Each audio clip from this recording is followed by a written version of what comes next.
Welcome, everybody. It is my incredible great pleasure to introduce our speaker, Dr. Aike Rots, for today's talk entitled Of Gods and Whales, Popular Rituals, Environmental Change, and the Necessity of Intra-Asian Comparison.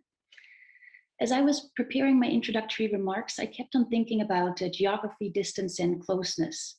Because while I'm sure that we would have all preferred to have an in-person speaker series, one great advantage of digital advances such as Zoom is that we can at least still virtually get together in times otherwise characterized by social distancing. Another advantage is that we can invite speakers, but also audience members who would usually seem out of reach in terms of distance, but also because of budgetary restraints. I was also thinking about geography for different reasons. For when I first proposed that we invite Dr. Rots to share his fascinating work with us, I thought I would be zooming in from Charlottesville, where I imagine many of you are right now. I thought Dr. Rots would be in Oslo. That much is true. However, due to family circumstances, I am currently, in fact, zooming in from my hometown of Groningen in the northern Netherlands, where I'm staying in an Airbnb that is just a few streets away from where I first got to know Dr. Rots when we were both but teenagers. I met Dr. Rots, Aike, if I may call you that for now, when we were both students at an after-school theater preparatory program for aspiring young actors. It was a fairly selective and competitive program, and it attracted a wide range of creative and ambitious and most of all memorable young people. Still, even among this eclectic and very impressive bunch of people, Aike stood out. Now, creatively, I remember him as possessing that very rare sensitivity or almost intuitive capacity for attunement and responsiveness that allows for great improvisations between actors to unfold. I remember him as a driven and passionate actor, but also person. I remember him, and this struck me very early on, as being pretty self-assured and very certain in his stance towards the world and others in it, as having a solid and hard-to-shake sense of self that gave him strength in his performances, but also in personal interactions. And I also, and this is no surprise to anybody here who is somewhat familiar with his work, I remember him as being incredibly smart and able, even at a very young age, to clearly and concisely formulate his thoughts, his comments, and his arguments in a very persuasive manner. If I'm not mistaken, you once wrote either an op-ed piece or a very motivated opinion letter to one of the Netherlands' leading newspapers or magazines. Now that is impressive for anybody, especially for a teenager. So these qualities that I now recall through this haze of 2 decades of interference, creativity, attunement, passion, self-assuredness, and intelligence are important traits for an aspiring actor, but also, I would argue, for a scholar. Since leaving the Northern Netherlands to pursue his intellectual interest, Dr. Rots has certainly shown that to be the case. Dr. Rots graduated from Leiden University in the Netherlands with, I think, 2 bachelor degrees, one in world religions and one in Japanese language and culture. He then went on to obtain a master's degree in Japanese religions at the University of London's School of Oriental and African Studies, or SOAS. He then pursued a PhD degree in Japanese studies and religious studies at the University of Oslo, where he's currently employed as an associate professor in contemporary Japanese culture. Dr. Rots' research interests range from religion and ecology to multi-species relations and biodiversity, to corporate religion, to heritage making and tourism, to transnational Buddhism, and many, many more topics. He is the author of the monograph Shinto Nature and Ideology in Contemporary Japan, Making Sacred Forest. And along with Mark Teeuwen, he is also the co-editor of the book Sacred Heritage in Japan. He has also written numerous articles and book chapters on, for example, Okinawan sacred groves, modern and contemporary Shinto, sacred space, secularization, Japanese Christianity, and religion in Vietnam. Dr. Rots is also the recipient of the highly competitive and much coveted ERC Starting Grant, which is awarded annually by the European Research Council to outstanding research proposals. He received this grant for his project entitled Whales of Power, Aquatic Mammals, Devotional Practices, and Environmental Change in Maritime East Asia. For this, he leads an entire team of PhD and I think postdoctoral researchers as well, whose projects will all in some way shed light on questions around relations between humans and aquatic mammals in maritime regions of East Asia, with a specific focus on popular ritual practices and beliefs. Through a combination of historical and ethnographic research, the Whales of Power team hopes to gain insight into responses to socioeconomic and environmental change in Asian coastal communities. I expect that we'll learn a little bit more about this project and the team's efforts today in Dr. Rots' talk. Before I cede the floor to him, I just want to tell our audience about what we're going to do with the Q&A afterwards. If possible, I would like to invite all of you to type out your questions into the Q&A chat box. I'll collect them and I'll ask them. For those of you who have difficulties using the chat box, please raise your hand, either the virtual yellow hand or your real hand. And both I, as Dr. Murphy, will keep an eye out and make sure that you can ask your questions. But now, without further ado, I give the floor to Dr. Rots. Welcome. Thank you so much, Sylvia, for this beautiful and very personal, very nice introduction. Let me just, I'll just share my screen. So I hope you see my PowerPoint right now. Yes, good. Okay, so again, thank you for the invitation. Thank you, Sylvia, thank you, Brian, and many thanks to the University of Virginia East Asian Center for giving me the opportunity today to present my my research project, my ongoing research. It's truly, as you said, it's doing it through Zoom has both advantages and disadvantages. One of the disadvantages, obviously, is that you don't get to experience a new town and walk around, and you don't get the long plane flight where you're trying to finish your PowerPoint presentation, where you don't actually have the space. Who would have thought that that's something that one can miss? But one of the real advantages, of course, is that we're able to do this in a way that is much better for the environment. That's one thing, but also in a way that makes it easier for others in different. Many of you are probably in some of you are in Virginia, others are in Europe or in Asia. So it makes it much, or other parts of the world. So it makes it much easier for many of you to attend. So that I'm really appreciate this. I'm very happy about this. My talk today, my lecture today will be very much work in progress. This is an ongoing research project. So I will share some of my initial ideas. I will share some of my current interests, some of my questions with you, some of the things I found out so far, and some of the things I haven't found out so far. So I will talk for about 45, 50 minutes or so, and then we'll have some time for questions. And I very much welcome all your suggestions for literature, suggestions for other case studies or other topics that I haven't really looked into.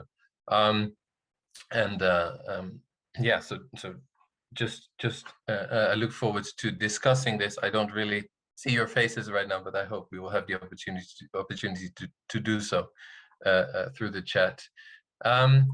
So let me see from the beginning.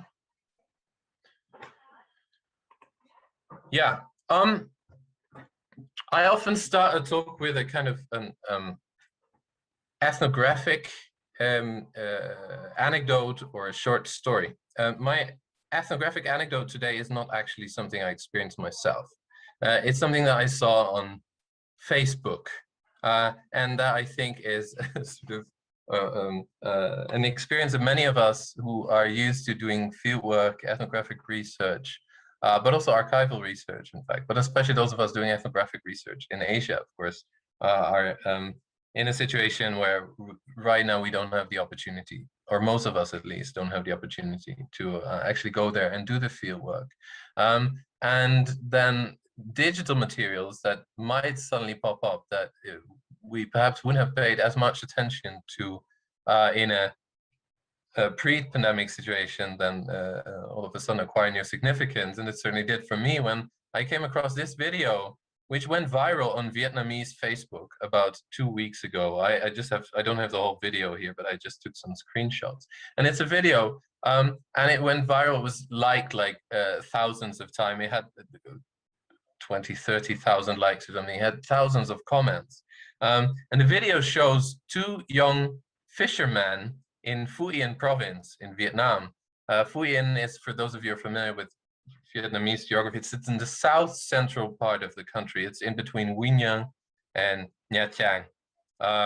So sort of halfway between Da Nang and Ho Chi Minh City.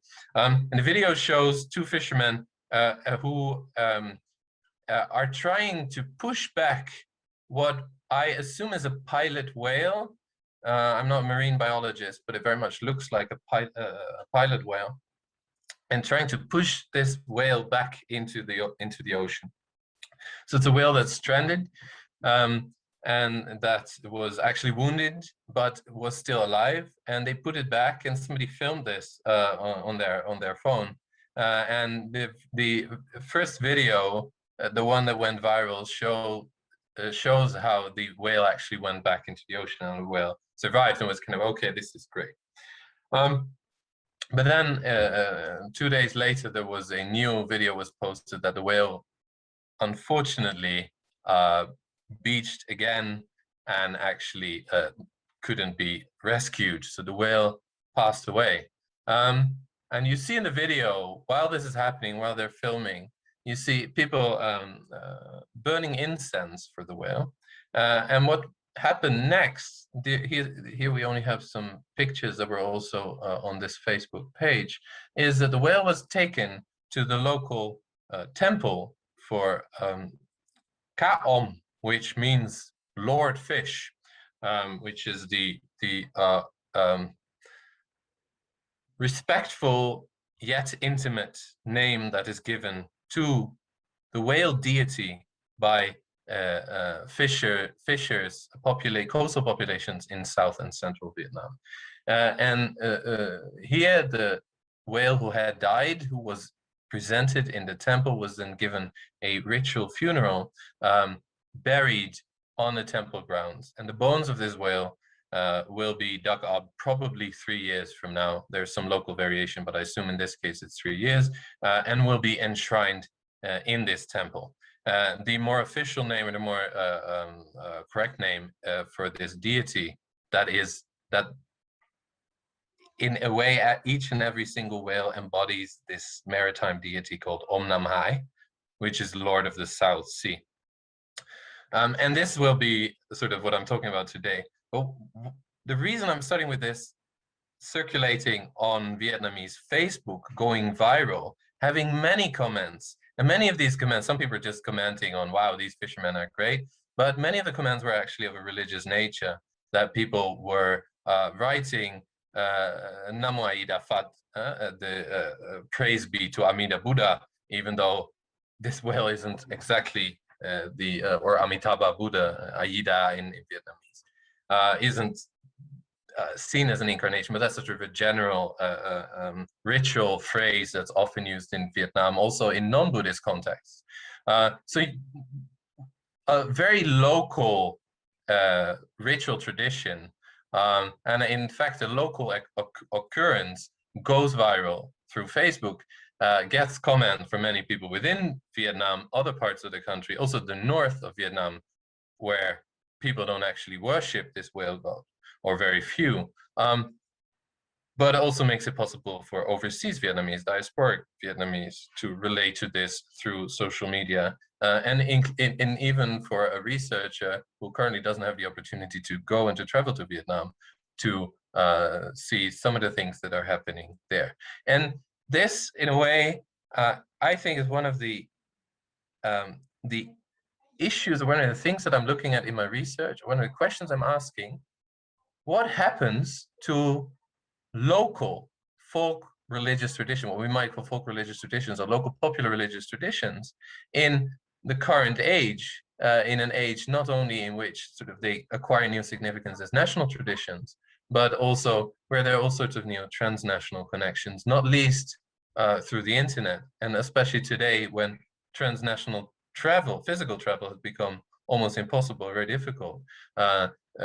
these images, they can still circulate in cyberspace and then also acquire significance digitally, right? So this does something to not just the practices themselves, but also the category folk religion or folk belief or popular religion, however we choose to, what we choose to call it.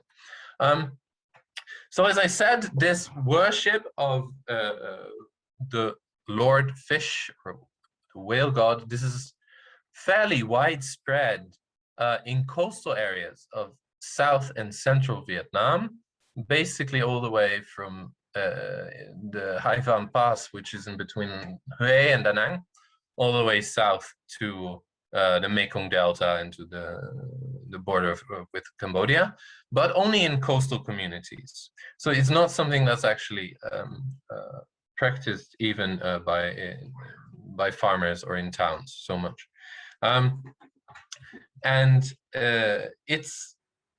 I say it's fairly widespread in coastal communities, but it's at the same time a ritual tradition that hasn't been standardized in the sense that there's no overarching religious authority. It's not recognized by Vietnam as a religion. It's not Tôn giáo.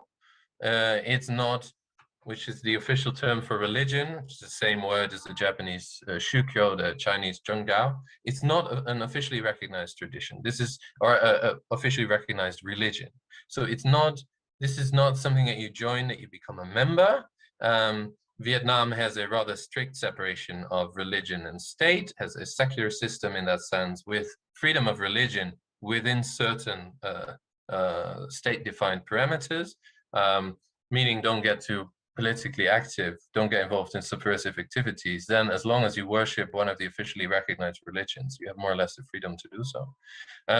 But this particular tradition is not classified as religion within Vietnam, but it's generally referred to as Tin Ngưỡng Yang Yang, which means folk belief, and folk belief is not the same as religion. So as I said, it's worshipped along the South Central coast, but with considerable regional diversity, which has to do with the fact, as I mentioned, that there's no sort of overarching authority. And here you see some pictures in central Vietnam, Quang Nam province. The one on the left is a local temple in a coastal village, which is devoted to the whale deity. And here also you see a funeral ceremony. This was a small, probably a baby cetacean. I haven't seen the actual, I only saw the funeral, so I'm not sure about the species. That was found on the beach, that was already dead. It was found by local children. And then the, in this case, for the family of the person who found it, then will have to pay for a ritual funeral ceremony. And the whale then becomes, in a sense, an ancestral protective spirit that will also give its blessing to the family who found it.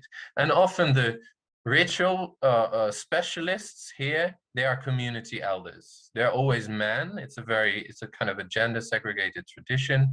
Women do much of the work of preparing the ritual offerings, and men have the ritual knowledge and perform the rituals. They have ritual prayers that are used. They're written in Chinese characters, but most of them can't read Chinese characters, so they have a small Vietnamese script often next to it. But in larger cities, older temples, there is often more of this ritual expertise. But in local villages, there's quite a bit of improvisation. Picture on the left is also in Quang Nam. And here you see a festival, a ritual festival for the whale god. So this is not a funeral. This is a festival, or lễ hội as it's called in Vietnamese, which are conducted annually or several times per year, different festivals for the whale god, and people would pray for a good catch. Fishers they pray for a good catch, for example, but they can also pray for other community blessings, material blessings, and so on. There's a very strong belief among Vietnamese fishers, and not just a belief. There are actually many Vietnamese fishers who have experienced, or know somebody who has experienced, that whales save human lives. Whales save humans when they're alive. And there are all these stories that are circulating about people who have actually, you know, they've been in distress on sea, and whales either helped their boat get back to land, or often, or even when they had like when their ship sank and they lost consciousness, that they were brought back to the beach and they survived. And so these stories also you find in other cultures, but in Vietnam they're especially widespread. And then the idea is that this is the whale god doing this, and in a way the whale god also then is connected to Wanam, to Guanyin, the goddess or bodhisattva of compassion, who sort of operates through the whale god. In the south, there are some really large whale temples, and also here, I won't go into too much into the history of this all, but in the south, the whale deity was actually became part of the national pantheon of the Nguyen dynasty. So we're talking about when Vietnam was unified, and the Nguyen dynasty was established around 1800. And many historians think that this was originally a Cham deity, so a pre-Vietnamese indigenous god who then was incorporated into the official pantheon of the Nguyen dynasty. And that may explain actually why whale temples in the south tend to be much bigger and much more elaborate than those in central Vietnam, because central Vietnam had been Vietnamized several centuries before, whereas in the south that only became part of Vietnam at the 18th or early 19th century. So here are two temples, Phan Thiet and Ngo Com. Those are two historically very important temples. And the one in Phan Thiet has this rather spectacular skeleton of a fin whale. That has really only been put on display quite recently, a couple of years ago, and that wasn't actually the temple, the local community themselves. These were the local authorities doing that as an attempt to attract tourists to the site. So that's also raises some interesting issues about who owns this. But I'll get back to that, talking in a bit later, talking about local traditions in relation to heritage and so on. Now, moving from Vietnam to Japan, there are some very interesting, I wouldn't say it's exactly the same, because it's not, but there are some interesting similarities or interesting patterns, not least when it comes to beliefs in whales as somehow divine or supernatural beings. One of the things I hope to look into more also in my own research, but that recently, in a historical study by Finn Holm, who did his PhD at the University of Zurich, he has written about this. The association of Ebisu, of whales, with the popular maritime deity Ebisu, and especially also the worship of, or our beach whales in the Tohoku region, so in the northeast of Japan, then also were buried near shrines and were worshipped as Ebisu, which is quite different from the common, more well-known historical narratives of Japan as a whaling nation. But also there, we see in areas where in the pre-modern or early modern period, where in the Edo period, that was mostly coastal whaling in south and western Japan. One of the places where this happened was in Yamaguchi Prefecture in the far west of Honshu. And the city of Kaioi, and this is a particularly interesting place because it has this memorial tomb for the fetuses of whales who were accidentally killed. This is, for example, Jacobina Arch has this book, Bringing Whales Ashore, which is about the history of pre-modern whaling and also the whaling, the resources and the trade networks. But she also has a chapter where she writes about ritual practices.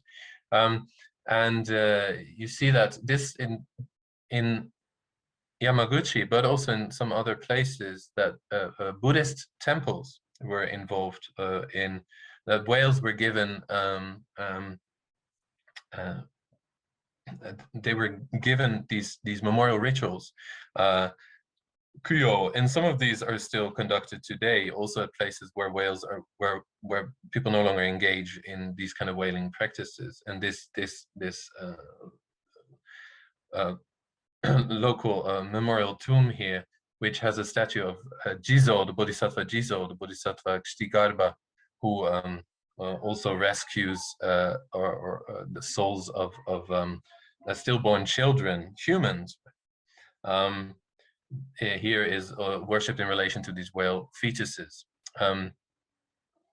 So here again, there are some very interesting connections that we see, and that we also see in other parts of East Asia, to believe not only in whales that they can be the embodiment of deities, but also that when they die, and even if that's, whether that's an accident or in some cases also those who were purposefully hunted, that the spirits of these whales, either because they're seen as a potential threat, but also something then that can be potentially dangerous, but something also that can be through worship, that can be turned into something positive for the community.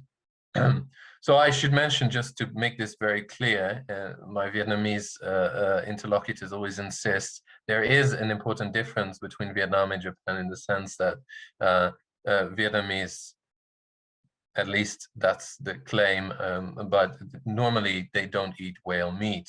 And of course, in Japan, there are traditions also of consuming whale products and whale meat.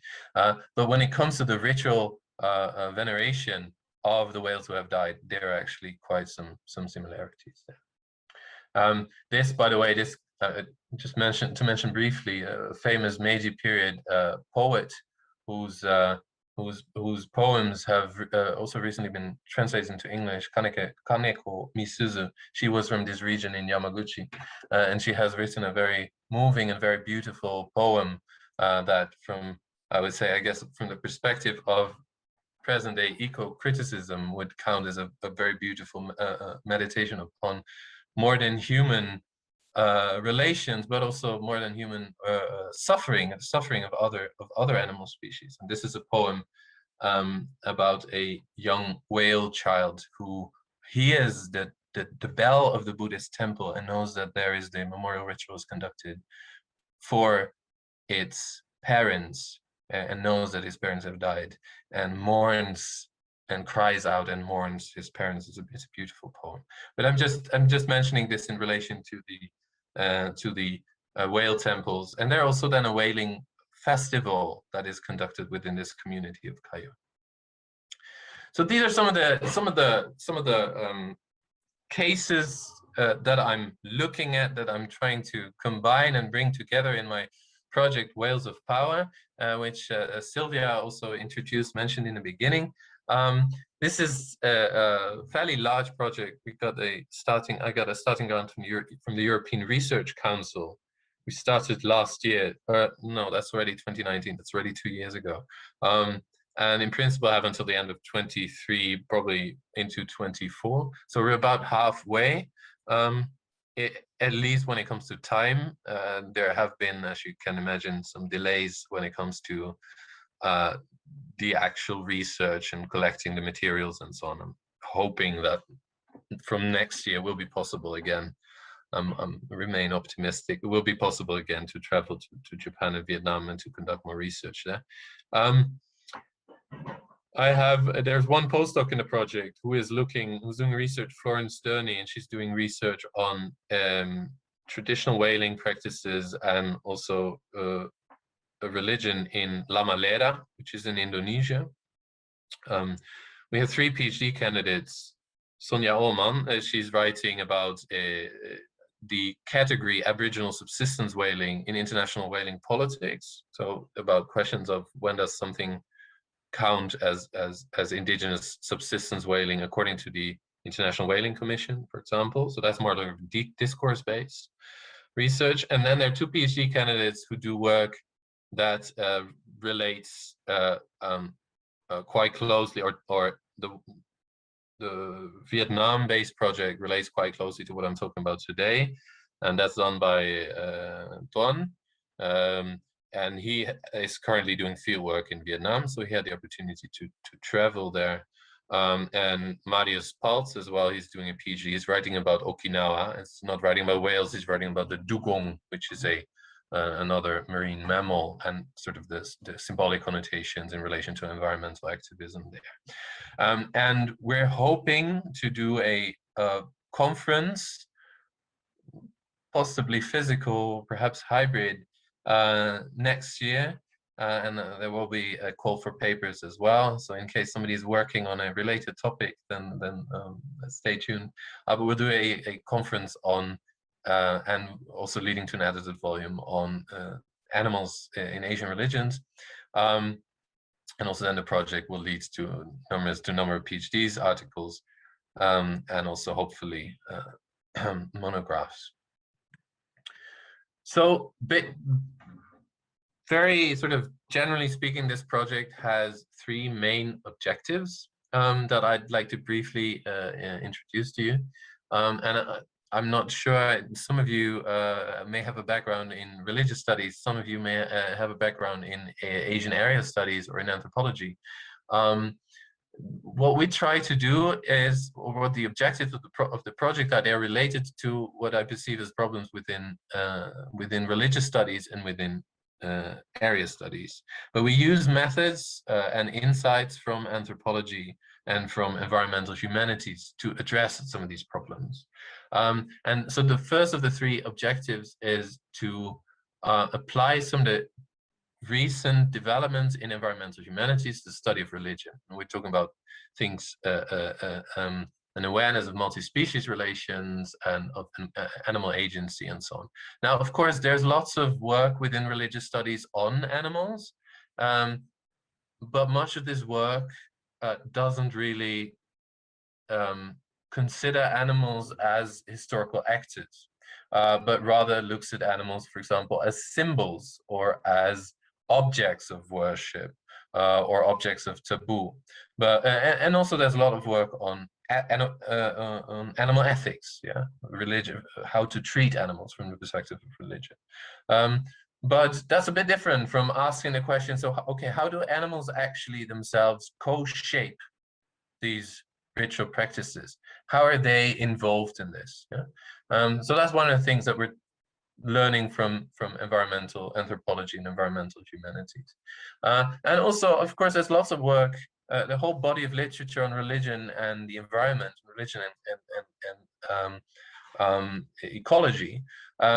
But again, much of this is of an ethical nature. It asks the question, like, how can religions help us? What are the resources, the ideas, or also the physical locations within religions that can help us solve environmental problems? Much of the work has been done so far.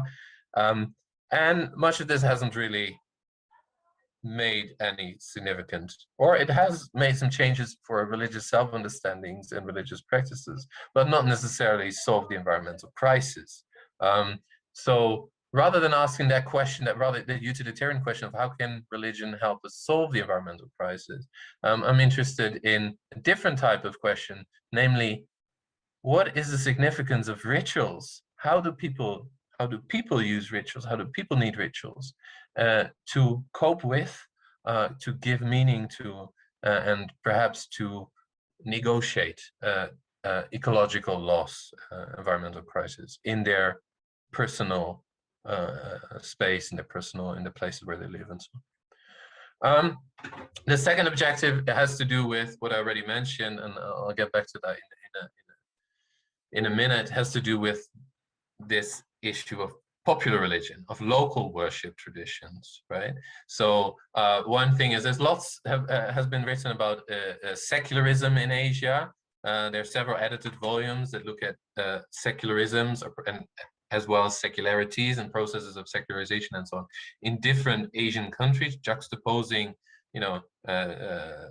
having chapters on different, one on Japan, on China, on India, and so on. But much of this looks at either like state-religion relations, or it looks at major like institutionalized world religions. In my work, I'm more interested in the kind of worship practices, rituals, beliefs that don't necessarily fall very nicely within the world religion categories of Buddhism or Taoism or Christianity, for example. Those things that fall in between or that are not officially recognized as religion, but they are certainly devotional and certainly ritual. And much of this then links to the topic of heritage, because we see that especially in Vietnam, but also in other parts of Asia, that ritual practices that until fairly recently, we're talking until the 1990s or so, were banned or were considered superstition, dangerous superstition by the state, that these are now promoted as intangible cultural heritage. And also in Japan, where ritual traditions weren't necessarily banned, but we also see there a movement towards redefining a certain ritual traditions, festivals, and so on as heritage. So that's in a way also a particular type of secularization that's going on there, but it doesn't necessarily lead to the disappearance of all devotional elements. So what does this process of heritage making, what does it do to local so-called folk religion? That's a sort of a second purpose. And the third issue is, or the third purpose of the project is also what I'm trying to do now in my own work by looking at cases from Vietnam, looking at cases from Japan, and hopefully at some point also from other parts of the region, is to contribute to what we might call a new comparative paradigm in Asian studies, but a way of looking at practices in different parts of Asia in conjunction, without necessarily framing these as representatives of a particular nation state, as like, okay, this is Japanese folk religion, this is Vietnamese folk religion. That's not what I'm trying to do. I'm trying to look at particular local practices, and looking comparatively can help me perhaps ask different kinds of questions about practices elsewhere. Yeah.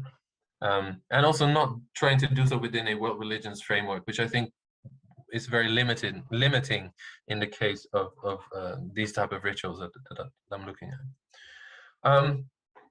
Just so again, some of the main themes in the project, in my own research, and also in the work of the PhD candidates and postdoc, is this issue of intra-Asian comparison beyond methodological nationalism. And when I use the term methodological nationalism as something that's different from ideological nationalism.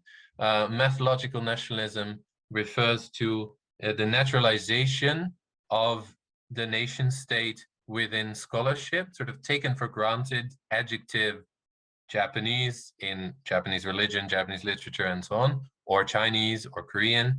But rather asking, like, at what point does practice X or place Y, or at what point does it come to be perceived as Japanese? So the Japan making in this is rather something that we're looking at. So I'm influenced by the work of Peter van der Veer.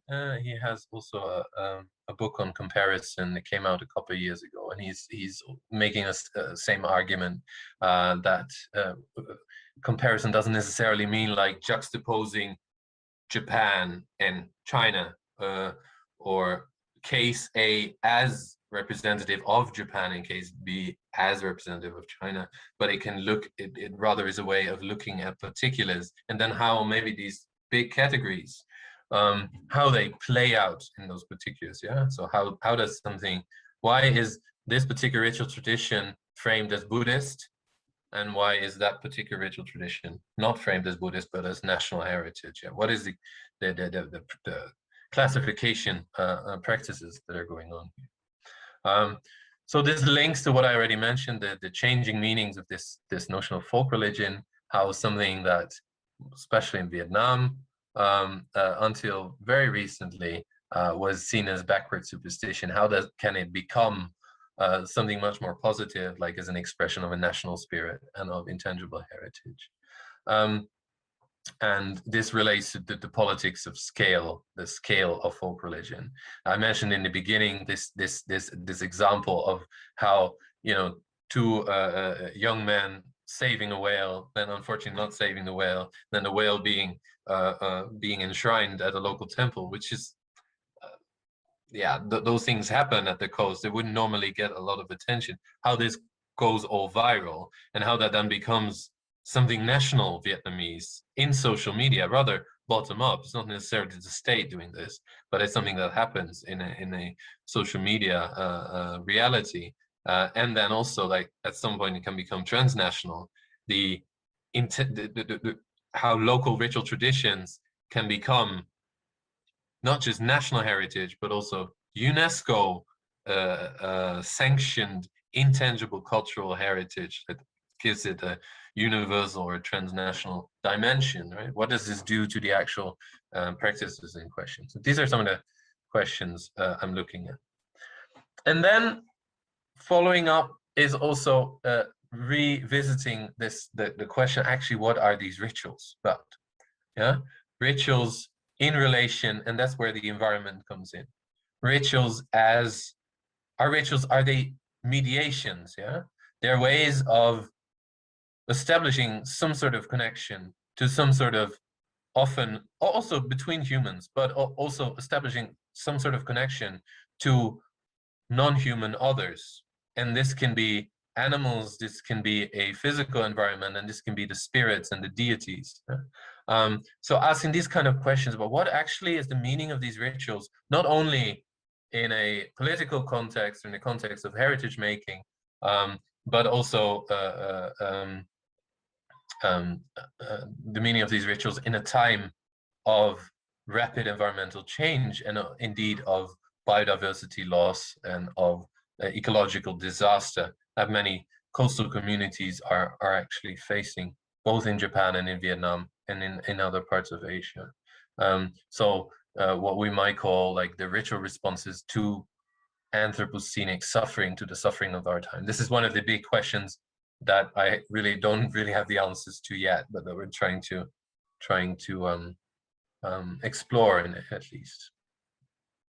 So just very briefly, I always like to share this map, not only because it places Okinawa, which often is seen as rather remote and peripheral, but it places Okinawa at the center of Asia.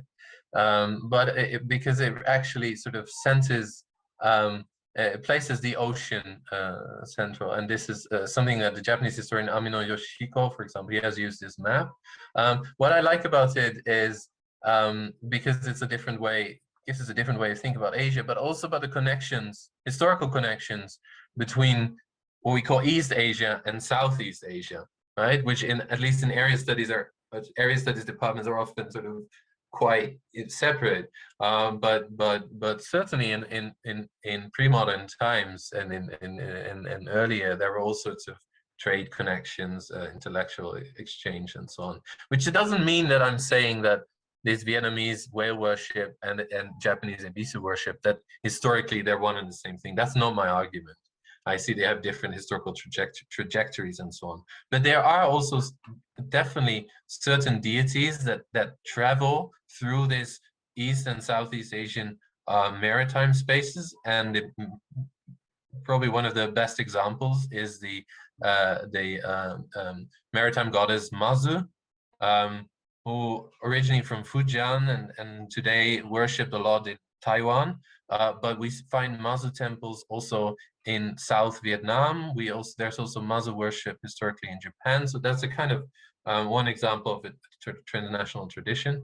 But many of these other practices, these are not necessarily like with the whale gods, and these are not necessarily the same god, but still considering these cases comparatively, and then also looking at present day, what kind of transnational developments lead to transformations within these practices. So this is kind of what we're trying to do in the project, not thinking from the nation state as a point of departure, but rather looking at the nation state as a kind of an imic category that is produced at some point, and when and where and why does it come in. Okay, so just a few more things about this notion of popular religion. The term that is often used, this is actually the same word that's used in Japan and in Vietnam, is the word folk belief. So in Vietnam, scholars write about Tín ngưỡng Yang Yang Việt Nam as the national Vietnamese folk belief, as if that is a single national tradition, which it's not. There's significant differences between popular worship practices in the north and in the south, for example. And the cases I'm looking at, so this whale worship is only along the coast in central and south, and not in northern Vietnam. But the association with as something national Vietnamese is quite strong in scholarship in the last 30 years or so. In Japan, a term that's been used historically also in scholarship is Minkan Shinko, which is the same term of folk belief.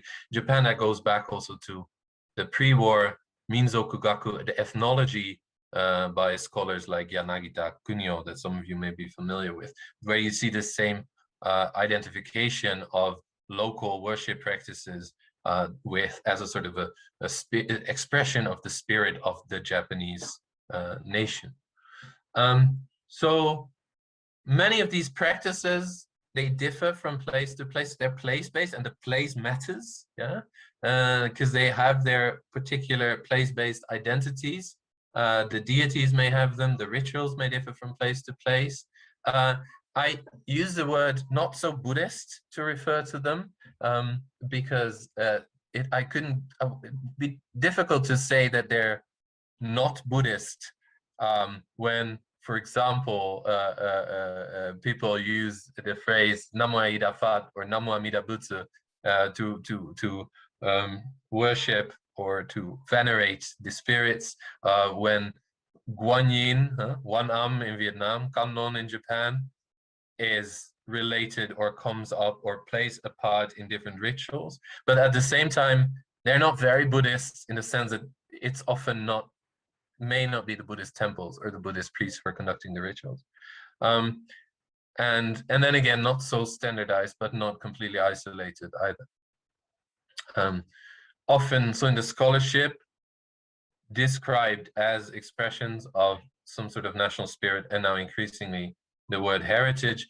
But as I said, one of the things I find fascinating is how these local worship traditions, at what point do they become national, but also how are they transnationally embedded? And that's not only sort of historically how gods have traveled from one place to the other, but also very much today, including tourism, including social media, including international heritage politics, and so on.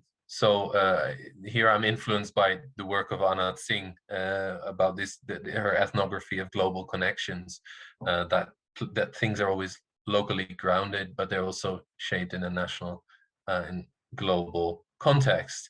And then again, when do these practices become heritage, and heritage as a sort of a new universal category? And the pictures that you see here, these are two festivals. The one on top is a festival of the whale god in central Vietnam. And the reason I have it here is it's a bit hard to see, if you can read Vietnamese, you see it says Yitik Lịch Sử, which means historical heritage. This is an official monument, fairly recent. I don't remember the exact year, but after 2000 in any case, the last 10 years or so, 10, 15 years, that was built by the provincial authorities. And this is a whale cemetery. This is a place where many whales have beached, and so that are buried there. There is a temple, but the temple hasn't been properly, there's a new temple, the temple hasn't been properly inaugurated. and there is disagreement among within the local community about whether or not that temple should be used for various reasons, local tensions and tensions with the authorities and so on. But there is no disagreement that this is indeed important historical heritage. So the ritual offerings for the whale god are placed right in front at the most sacred place of the whale cemetery, which is not the temple, which are not the tombstones, but which is the secular state or secular sacred state-made heritage monument. And the one below, this is actually also a festival, in a whale festival in Ayukawa, which is in Miyagi Prefecture in northeastern Japan. And that's an interesting case because this was established as a secular, like not associated with any Shinto or Buddhist institutions, secular whale meet, like a whaling festival for the community. This is a modern whaling town. This isn't like, doesn't go back to the Edo period at all. And that became big in like the early post-war period in the 20th century. But that festival has acquired new significance after 2011, when a large number of half of the town was destroyed by the tsunami, and many people also died. Also, interestingly, the whaling museum was among the buildings destroyed. But the whaling festival, or the whale festival, was one of the first things that was reestablished, but that acquired new significance as a symbol of community rebuilding. But also, in this post-tsunami period, Buddhist kuyo, Buddhist memorial rituals for the spirits of whales who were hunted, now are linked to a ritual memorial service for the people who died at the tsunami. And although before this happened, they were held on different days, today it's held in conjunction with the festival. So here you see a sort of a secular festival that's acquiring sort of re-sacralizing process going on. So these are some of the cases that I'm looking at. Just the last examples that I wanted to give, and then we have some time for Q&A afterwards. These are has to do with festivals again. Festivals which in Japan are called matsuri. And matsuri, these may be Shinto shrine often they are. There's some shrine rituals involved, but as I said, this is not always the case. They can also be like, there can be no religious institution involved. And in Vietnam, festivals are called lễ hội.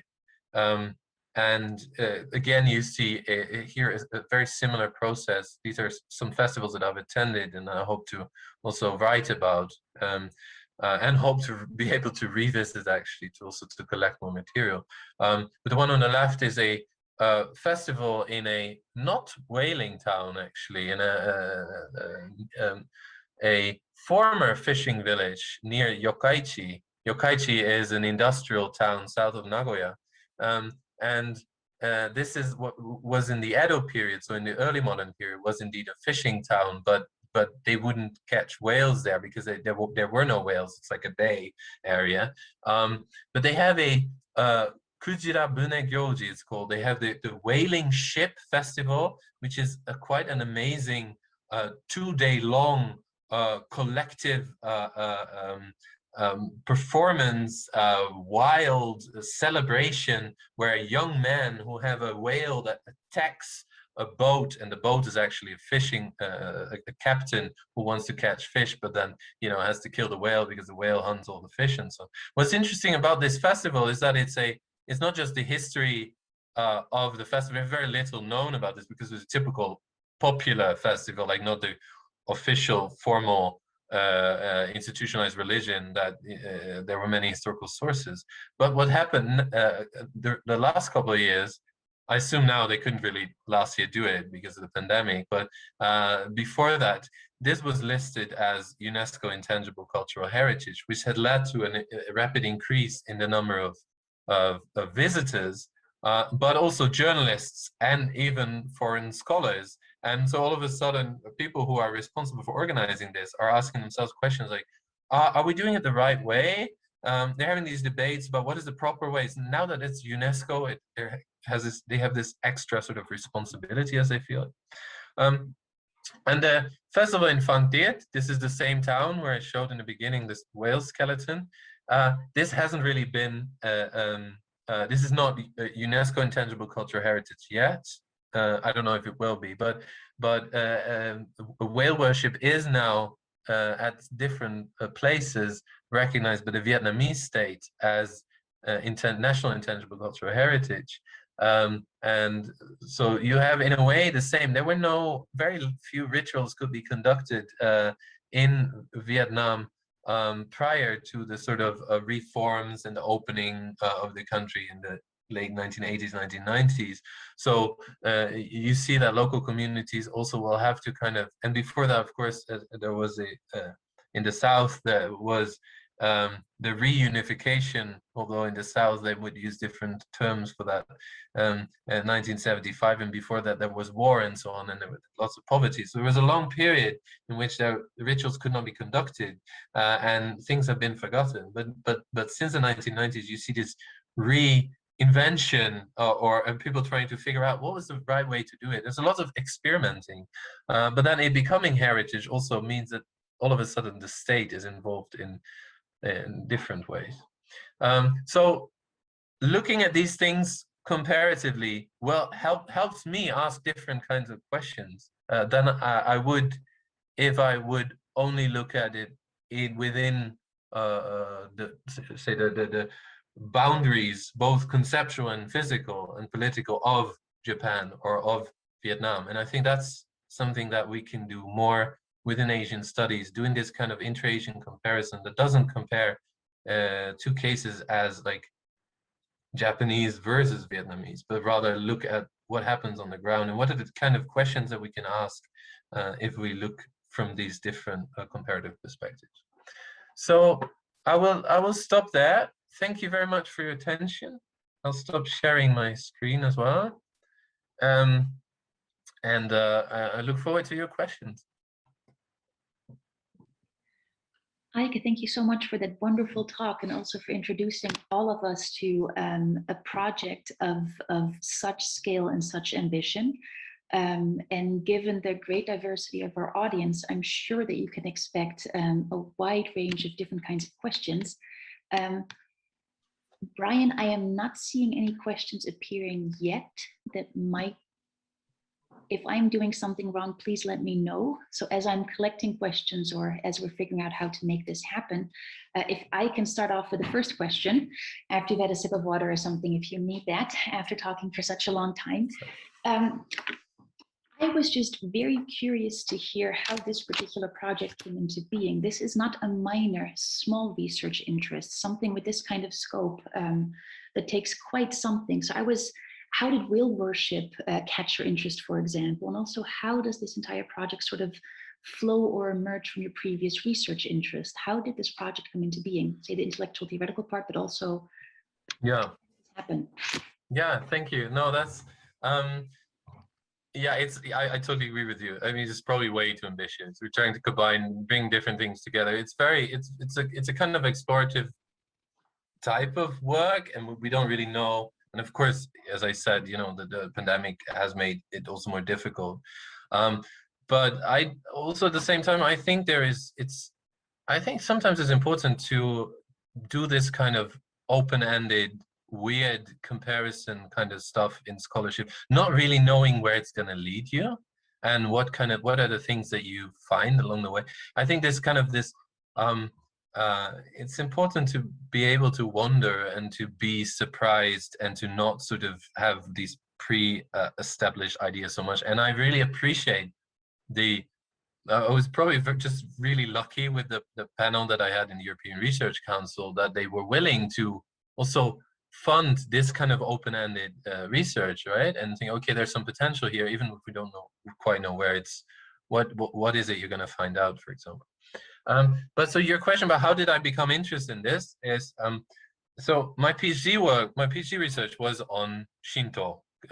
Question like Shinto in contemporary Japan, how is Shinto defined, and especially the idea of Shinto as a nature religion.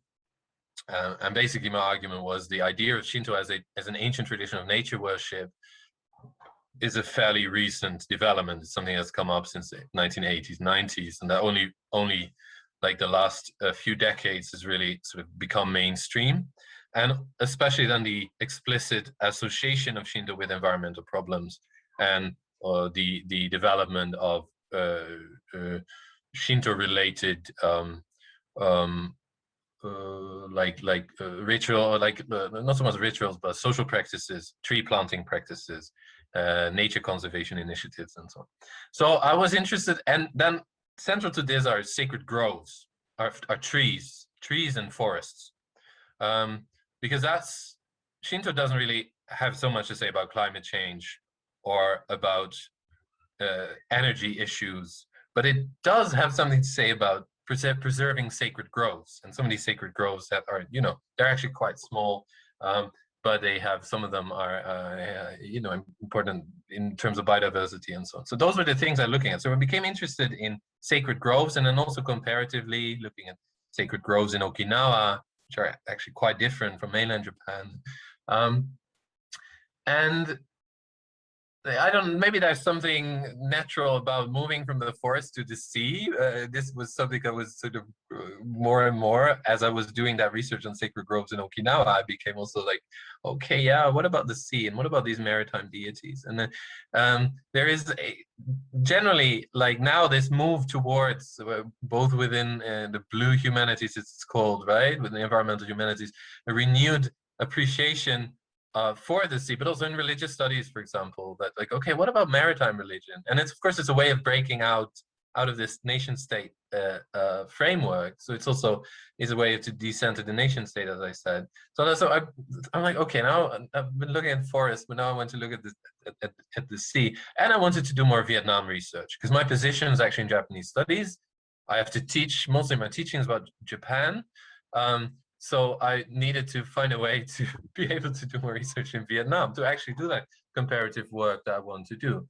And I kind of coincidentally, when I was in Vietnam, kind of coincidentally came across one of these whale festivals, and I didn't know this existed. There's been very little scholarship, hardly anything in English on this.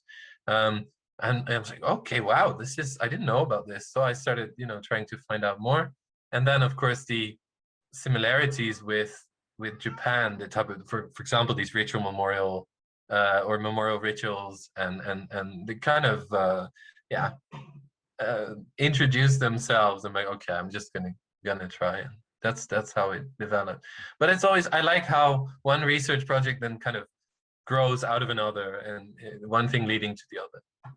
I completely agree. And a part of me can't help but wonder whether the fact that you are from a country of which half is below sea levels has something to do with your maritime interest, but we'll save that for some other time. There's a question from Professor Fred Damon from the Anthropology department, and I'm not sure if you can read it as well, Aike, but I'll just read it to you, but just in case you want to read it for yourself. So Fred Damon poses two questions. He says, two immediate questions. First, is there much known about the history of these whaling beliefs/rituals? And if so, does it seem common across this region, or would the history in Japan be very different than that of Vietnam? Second, how are or were the whaling rites related to the flow of calendric rites? Are whales related to or opposed to, I'm not familiar with this word, I'm sorry, dragon, I think. Thank you. The dragons, yeah. Yeah, thank you. These are very very good questions about there is some speculation, yeah, about how whales as sacred animals, how that maybe at some point was much more widespread. And here there actually some scholars have argued, no, this is something uniquely Vietnamese.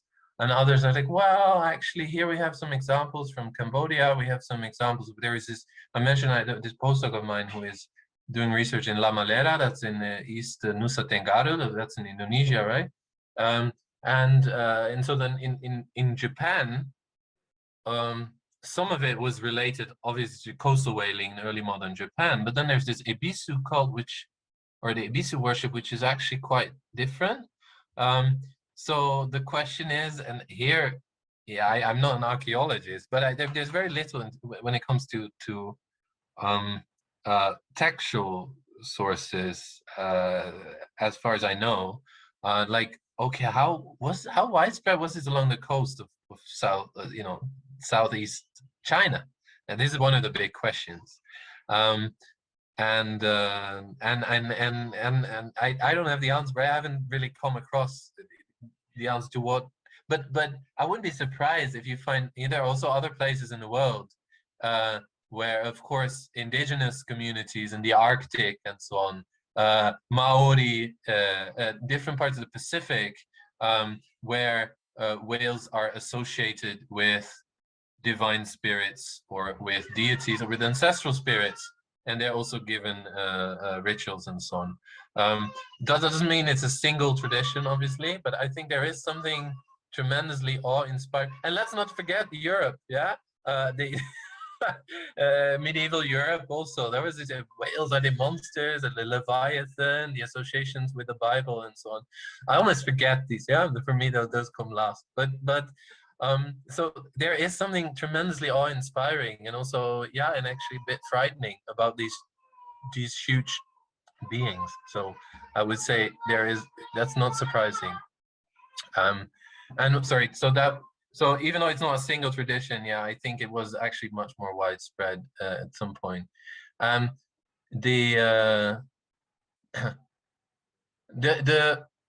Yeah, so the whaling rituals, like all other kinds of rituals. Just a second. Nog 20 minuten, Anderson. That's, this is the time difference, so the kids have to go to bed. Like most rituals, they follow a particular calendar. So these kuyo, these memorial rituals for the whale spirits that are also still conducted today, they're often conducted at a fixed moment in the year. In Vietnam, the festivals, the lễ hội khao ngư, they're often at the beginning and at the end of the fishing season, for example. So there's definitely that temporal, this calendrical element to it. And the association with dragons is extremely fascinating because, of course, dragons are exactly that kind of, or dragons and also snakes and other like catfish, so water beings, yeah, that are that we see worshipped, or we see they appear in different places throughout the throughout the East and Southeast Asian region, but they're not necessarily the same as whales, but sometimes you have that kind of association. But that's one of the things also I have to look into more. What exactly is the link here with dragons? Yeah, turtles are another sacred species. The turtles also worshipped in Vietnam, for example. So the connections between the whales, the cetaceans, and some other sacred animals. This is one of the things also that I hope to do at the conference next year. Maybe invite some people who know more about this. These are very good questions. Thank you. Your postdoc who's going to do research in the East Nusa Tenggara region could look into the Komodo dragon and see if there's anything there. That happens to be the place, or at least East Nusa Tenggara, where I did my PhD fieldwork. So I'd love to hear what your postdoc finds. Fred Damon has another question, followed by another one from Aben Yonetti and a few. Fred, if it's okay with you, I'm going to skip your question for now, and I'm going to move on to the next question, and we'll circle back if we have the time. So Aben Yonetti says, thank you very much for such an interesting talk. Exclamation point. You spoke mostly about rituals related to whales and whale deities in your talk, but also briefly mentioned other types of maritime creatures that you and your team are looking at. I was wondering if you could speak to what other sacred maritime mammals, creatures your team have looked at, and their significance or roles in the co-creation of local religious life. Thank you. Now, you've done that already a little bit with dragons, with turtles, and so forth. Could you expand potentially when it comes to turtles, or are there any other animals as well? So the one that I briefly mentioned is my PhD candidate, Mario Spaltz, who is right now doing research in Okinawa, and he looks at the dugong, and the dugong is like a manatee, right? So this is another kind of marine mammal that in the Ryukyu Kingdom, so before Okinawa was colonized by Japan, that the dugongs were considered, they were also hunted, but they were sort of sacred meat, so that was then given to the king and so on. So but today these dugongs, they've nearly disappeared from Okinawa, and they become one of their last grazing areas was Henoko Bay, which is this bay in Okinawa where the US military, with the support of the central government in Tokyo, is constructing a large new military base, which the vast majority of Okinawans don't want, and also which will destroy a rather unique coastal ecosystem. And so the dugong were, in a way, employed. They were actually a legal actor. There was a court case in the US, the Okinawa dugong against Rumsfeld, against the Pentagon. So they're the plaintiffs, actually. The dugong was a plaintiff. And this has something to do with, in US law, this natural treasures like heritage is better protected actually than in Japanese law, or in this case. So that's a very interesting. But anyway, so he's looking into the case of the dugong, but then he's also looking at some of the scientists trying to find traces of the dugong and so on. So that's one thing. And the other, other animals in the region, I heard people were talking to me about sacred crocodiles in the Mekong Delta, and I'm really hoping that we can get, but I'm really hoping it will be possible to do also that kind of collaborative work again, where we invite people to come and to do a conference or workshop for a couple of days and do an edited volume together. Because I think there's so much here, that work that hasn't really been done so much yet, and that's so much to explore. So. And it also gives you a wonderful angle for comparison that goes beyond, like you said, these sort of the methodological nationalism and so forth, the world religions perspective, or even area studies. And perhaps including more animals and see what that might bring up will help you with that. Now, this is kind of related to a question that Jack Chen asks, who I think you already know is quite looking forward to your talk. Jack says, following up on Fred's question in your response to Sylvia, do you see your project pushing back against the strong claims of differential and individuating national heritage? To what extent can we see East and Southeast Asian religious cultures around Wales as speaking to a heterogeneous but common oceanic and littoral religious ecosystem? Yeah. So the question is, who makes the heritage, right? And how is that heritage framed? And what Vietnam and Japan have in common is that within modern nationalist, the modern nationalist imagination, rice cultivation is central. And the village, as the core social unit, was the village of the rice farmers. And behind the rice then are the mountains, right? The mountains are a bit, they're scary, and that's where the gods live, the ancestors, and maybe also some other cultures and indigenous groups and so on. But the centrality of the rice, of the lowlands, the wet rice cultivation, in the idea of how national Vietnamese culture, national Japanese culture is central in modern nation building projects. And what we see, I would say even more strongly in Vietnam, but also up to a certain extent in Japan, a kind of renewed appreciation of the sea. I'm like, oh, actually, we do have a very long coastline, yeah? And in Vietnam, the fishers who, until fairly recently, were, rather low on the social hierarchy, and it's seen as remote, peripheral. Now they are like, no, they're the keepers of national heritage, national tradition.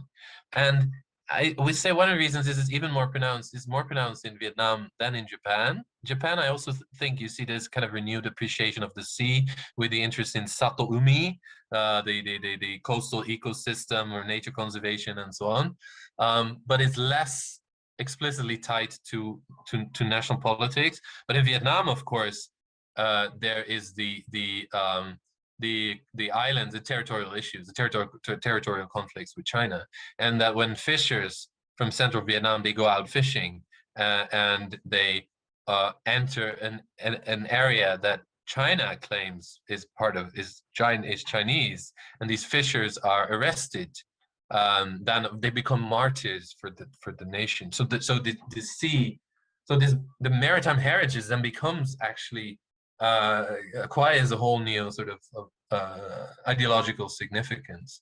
But I do agree that there is also the potential for it to be something else, because when we think of the South China Sea, not as a historically, right, not as an area of different nation states competing, you know, territorial conflicts, but we think of it, and I think there's, you know, much to be said. I'm not a historian of that region, but what I've read, there's much to be said for this. This is actually an area of exchange, of migration, people moving from, you know, one part of the South China Sea to another. And of course, then if you move further north and you get to the Ryukyu Islands, and so there are all these maritime networks. So I think by, at least conceptually, whether that it works out that way politically or not, it's a different matter. But conceptually, by reappreciating this maritime heritage, especially if we do so in a transnational context, that it does have that potential for thinking differently, right? But whether, you know, the national governments agree with that's another matter. But at least in scholarship, I think it can work that way. And it's especially nice to look at, as you do with, I think, sort of the pop folk beliefs kind of things, and the invention or the remaking of heritage. Am I doing it right with the constant creativity, interruptions, and making stuff up that represents a very messy reality, which I imagine might also be the case in the kind of border work that is happening along official national borders. I'm sure that sort of messy practices and cooperation and so forth might help you with that as well. But I want to go back to a third question that Fred Damon asked. This is a question spawned by your Sacred Grove reference. In much of the Austronesian world, the land and the sea present related, if not holographic, versions of one another. Are there any hints of this in either or both Vietnam and Japan?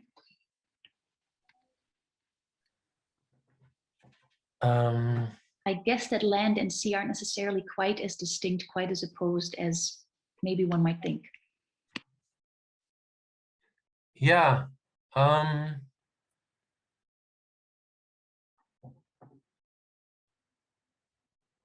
Again, I'm thinking first thing that comes to mind now is Okinawa, where you have that rather strong connection between where you have both this being, you know, island and the Ryukyu Islands more generally, where you have the connection to the sea, the idea that the land of the deities Nirai Kanai is on the other side of the sea, and that somehow that the gods, that's where they originally come from, and that is linked then to the sacred groves, to the Utaki within that Ryukyu and that Okinawan cosmology. So maybe there's something also about the geography of islands where that's specifically where it makes sense, because people in their daily lives also, they experience that these are, and they see that these are connected ecosystems, right? But I think like, and this would probably apply to many coastal communities as well, the realization that, okay, well, that the forest on the one side and the sea on the other side, that these are connected. And I think you find that in local practices. You find that there's both the worship, there's both the god of the sea, and then maybe there's the god of the mountain, and that these are ritually connected. But in modern imagination, they become separate, right? And also, I think in like when in more institutionalized religion, there's also that that question of that it becomes sort of separate unities. Maybe you lose some of that awareness of the. But it's a good question, and it's something also that I'm thinking about, and I'd like to, I have to figure out more. It's something to keep in mind. What exactly is the connection here between the forest, between the mountains, and the sea, right? In Japanese shugendo also, there is recently, shugendo is this Japanese mountain worship traditions, and for most of the research, there's lots of interesting. There are other people who know much more about this than I do, but there's lots of interesting research about historically about shugendo. Shugendo kind of it combines, yeah. So it's neither it's Buddhist, but then it's not so Buddhist. It's also Shinto. It is not exactly, so it also combines like different local deities and physical, and for a long time the research there was very much focused on the mountains and the mountain gods and how the mountains are like a mandala, and so on. And now we see recently a recent book edited by Fabio Rambelli, The Sea and the Sacred in Japan, has a chapter or two perhaps where they actually look at but sea deities were also played a part in shugendo. It's just that in modern scholarship that this hasn't really been studied so much. We haven't really seen it. So it's really only something that's emerging also in a sort of academic awareness of this something. Yeah. So I think it's a growing field, but there's still much that's not yet explored when it comes to popular maritime religion. And then thinking about exploring, of course, this entire project for the most part has been sort of on pause because of the COVID pandemic. So out of curiosity, what do you want to explore once traveling becomes possible and safe again? Like, what is it that you're really looking forward to looking into? Because I imagine that you've been ruminating on this project for quite some time, that you were hoping to already be somewhere. So what are you looking forward to? And also, how is it that one of your, I think, PhD students is already doing field work and the rest is not doing that? How is that possible? So a question about research in times of COVID. How is this going? Yeah, two of my PhD candidates actually doing field research. The Marius was, we were very fortunate because there was a brief window of a few weeks in December where Japan opened for, and he had a research visa, had an affiliation with the University of the Ryukyus. And there was this brief window of just a few weeks, I think, where Japan opened for international researchers. And that's when he came in. And then they closed the borders again. So that was just really good timing. And they're about, both of them are about halfway their field work. Both of them are staying for about 7-8 months. And Ton had the opportunity to travel to Vietnam. That he also took a while because Vietnam is also completely closed, with the exception of some repatriation flights for Vietnamese citizens. So in his case, it was the only reason he could actually travel back was that he has citizenship. And especially for him in Vietnam, there's very low, there's hardly any COVID. So some rituals are like they're not as big as they are in other situations, and they can still cancel them last minute and so on. But now they're planning quite a big festival in Da Nang in May. So we're hoping, fingers crossed, there won't be any new COVID cases, and then that festival will take place at then. But of course, the whole question of how to do ritual in times of pandemic becomes very important also for the people involved, people who do the rituals. And so I was in Vietnam, and I was fortunate to be in Vietnam right before the whole global lockdown in February last year, and at the time there had been a couple of cases in Vietnam, and of course there was the threat in China and everything, so festivals were canceled, including the festivals that I wanted to attend. So I was like, okay, why are we here? But then the rituals weren't necessarily canceled. So a distinction was made by the people, the organizers, between the festivities surrounding the ritual and the actual core of the ritual worship. And that allowed me to see and to observe what they believe was sort of the essence, what had to be preserved. And then, of course, what I'm hoping, so to answer, go to your first question, Sylvia, what I'm hoping really is to go back to those same places, attend those same festivals in a more, shall we say, more a safer post-pandemic, post-vaccine, when we're all vaccinated and so on, setting, and compare, because that gives me a rather unique diachronic perspective. If I see, okay, this is what the festival looked like at the beginning of the pandemic, and this is what it looks like after the pandemic, right? So that's the one thing I'm really hoping to go back to Vietnam to attend some of the same festivals and to be able to make that comparison in time. And the other thing, of course, is being able to go back to Japan, because that really has been a while, and I feel that I need more. One thing is there's quite a lot of books that in Japanese, written by Japanese scholars, but I feel I need more also the ethnographic materials, be able to do interviews, and this kind of work. It's very hard to even get in touch with people and do interviews through Skype or Zoom. That just doesn't really do the trick. I think you don't really find them. You have to actually be there and do the meet people at the shrines during the festivals and so on. So that's really what I'm hoping for. Hopefully 22 that will become possible. And if not, then it's all going to be even more like text-based, more historical, and also theoretical. But I really think this ethnographic component is quite essential.